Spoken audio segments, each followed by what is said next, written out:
ఈరోజు స్ప్రే చేస్తానండి.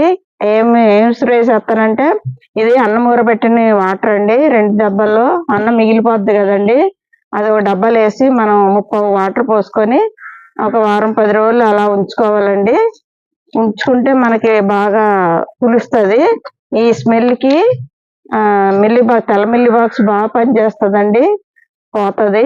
అందులో ఇది కలుపుతానండి, పసుపు, వంట సోడా, అలాగే ఇంగువ.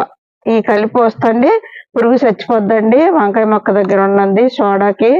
ఇది మాత్రం ఫంగస్ గట్ట రాకుండా పనిచేస్తుంది. ఏంటి పసుపు, ఇంగువ కూడా పురుగు పారిపోద్దండి. ఇవన్నిటికీ మంచిదండి.